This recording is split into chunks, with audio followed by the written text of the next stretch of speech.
Hi to all, एक बार फिर से आप सबका स्वागत है एसएससी वाला चैनल पे। और आज बर्निंग इशू में हम लोग डिस्कस करने वाले हैं पाकिस्तान के इलेक्शंस के बारे में। आप सबको मालूम है काफी लंबे टाइम से ये जो इलेक्शंस की चर्चाएं हैं वो चलती चली जा रही हैं, लेकिन जब मैं ये वीडियो रिकॉर्ड कर रही हूँ उस टाइम पे जो न्यूज हेडलाइंस हैं वो ये हैं: Pakistan election result live, Shahbaz Sharif, Bilawal Zardari agrees to form the government. यानी कि यहाँ पे दो अलग अलग पार्टीज हैं जो एक साथ मिलकर यहाँ पे गवर्नमेंट को फॉर्म करने वाली हैं। तो अब देखना ये है कि इमरान खान का इसके ऊपर क्या रिस्पॉन्स आता है और क्या ये सारी चीजें हैं, इसके बारे में थोड़ा सा डिटेल से डिस्कस करते हैं। सेशन को एक बार से अपने फ्रेंड्स तक भी पहुंचा दीजिएगा सो दैट वहां तक भी ये इंफॉर्मेशन पहुंच सके कि क्या चल रहा है पाकिस्तान के अंदर। आइए जरा शुरुआत करते हैं। एक्चुअल में क्या हुआ था, पाकिस्तान के अंदर इलेक्शंस को कंडक्ट किया गया। उसके बाद में बोला गया था कि इसके जो रिजल्ट्स आएंगे वो रात तक आ जाएंगे, लेकिन रात तक कोई भी रिजल्ट्स डिक्लेयर नहीं हुए। अभी तक की अगर हम बात करें तो यहाँ पे हमेशा से वही होता आया है जो यहाँ की आर्मी चाहती है। तो यहाँ पर प्रेजेंट टाइम में जो इलेक्शंस हुए हैं तो उससे ये उम्मीदें की जा रही थी कि हो सकता है कि इस बार आर्मी ही पीछे चली जाए और यहाँ पे कोई दूसरी पार्टी जो है वो चुनाव के अंदर जीत कराए और यहाँ पर नई सरकार बनाए। लेकिन कहानी की शुरुआत कहाँ से होती है, आइए जरा इसके बारे में थोड़ा सा जान लेते हैं।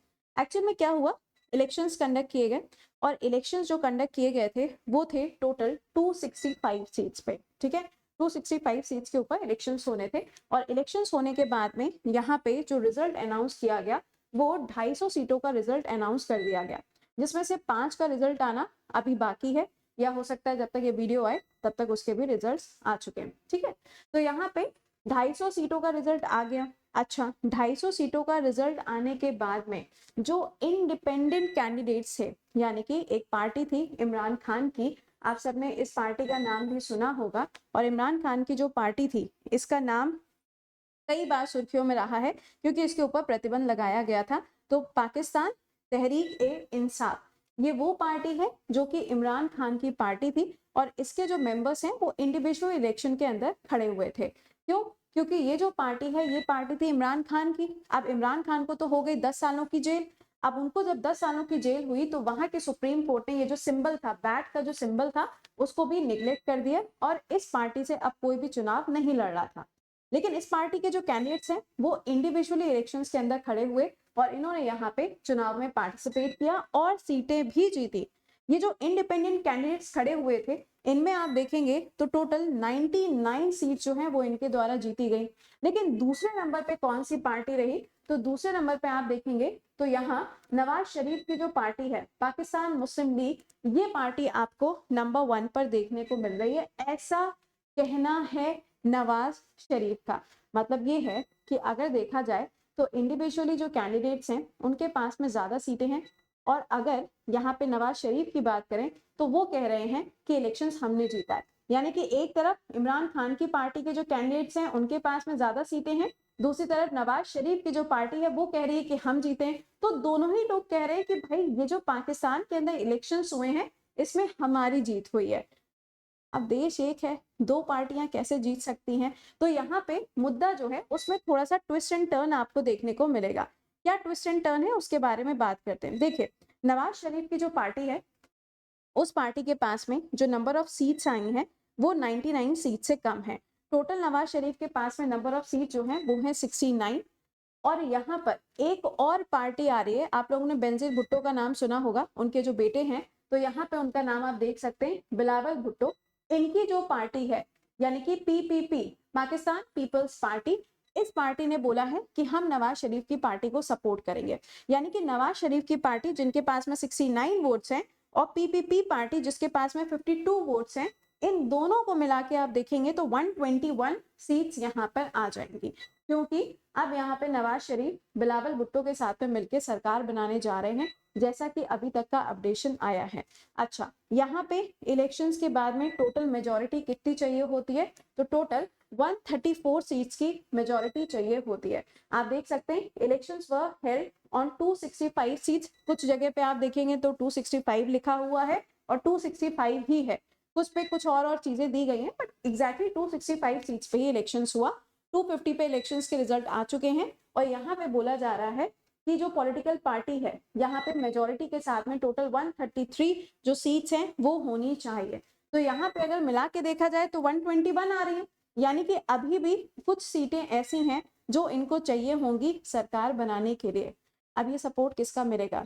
अब सपोर्ट तो ऑब्वियस सी बात है कि जो इंडिविजुअल कैंडिडेट से इमरान खान की पार्टी के, उनके ही यहाँ पे इनको सपोर्ट मिल सकते हैं, क्योंकि पीपीपी का तो सपोर्ट मिल गया, नवाज शरीफ की खुद की पार्टी है उसकी जितनी सीट्स हैं वो भी मिल गई। अब तीसरा कौन बचा? तीसरा बचा यहाँ पे जो इंडिविजुअल कैंडिडेट से वो, अब उनका सपोर्ट मिलेगा तो नवाज शरीफ यहाँ पे बन जाएंगे प्रधानमंत्री। लेकिन यहाँ पे आवाजें ये भी उठी हैं कि अगर ये दोनों पार्टी मिलके चुनाव का जो पूरा कॉन्सिक्वेंसेस है, जो पूरा एंड है वो करने वाली है, तो बिलावल भुट्टो को क्यों पीएम ना बनाया जाए? एक सवाल यहाँ पर ये भी आ गया, क्योंकि अब देखो दो यहाँ पे लीडर्स हैं, नवाज शरीफ काफी फेमस नाम है पहले से ही, इमरान खान जेल के अंदर है, तो तीसरा नाम कौन सा आएगा? बिलावल भुट्टो का तीसरा नाम देखने को मिल रहा है। अब पॉइंट क्या आया? पॉइंट ये आया कि आर्मी क्या क्या रोल है। एक्चुअल में आर्मी जो है वो हमेशा से ही चाहती थी कि नवाज शरीफ सरकार बनाए। अब नवाज शरीफ के सपोर्ट में तो आर्मी है, जिसके चलते नवाज शरीफ के ऊपर जो चार्जेस लगे हुए थे उन सभी चार्जेस को भी हटा दिया गया, और अब यहाँ पे उम्मीदें पूरी ये हो रही हैं कि नवाज शरीफ की ही सरकार बनेगी। लेकिन इन सब चीजों के बीच में इमरान खान का एक मैसेज आया, वो भी जेल से, and that too using the artificial intelligence. ये तो बिल्कुल अनोखा था कि आर्टिफिशियल इंटेलिजेंस का इस्तेमाल करते हुए एक वॉइस और वीडियो मैसेज भेजा गया इमरान खान के द्वारा, वो भी जेल से, जो ये कह रहे हैं कि हाँ भाई हाँ, हमारी पार्टी जीती है तो हमें एक बार फिर से सत्ता में आना चाहिए।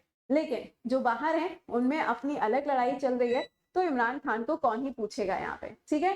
तो इमरान खान पार्टी पाकिस्तान तहरीक इंसाफ, इस पार्टी की बात करें तो इसके जो मेंबर्स हैं ये इंडिविजुअली यहाँ पे खड़े हुए थे चुनाव के अंदर, और यहाँ पे अब आप देखेंगे तो नवाज शरीफ की पार्टी और बिलावल भुट्टो, इन दोनों की जो पार्टी है वो मिलके यहाँ पर सरकार बना सकती है। और अभी जब मैं ये वीडियो रिकॉर्ड कर रही हूँ तब तक यही है कि नवाज शरीफ बनेंगे पीएम, और ये दोनों पार्टी मिलके यहाँ पे एक दूसरे को समर्थन देंगी, और जो बची हुई सीटें हैं उनमें भी समर्थन आ जाएगा किसी ना किसी इंडिविजुअल कैंडिडेट का, ठीक है। तो ये सारी सुर्खियां अभी चल रही हैं पाकिस्तान के अंदर।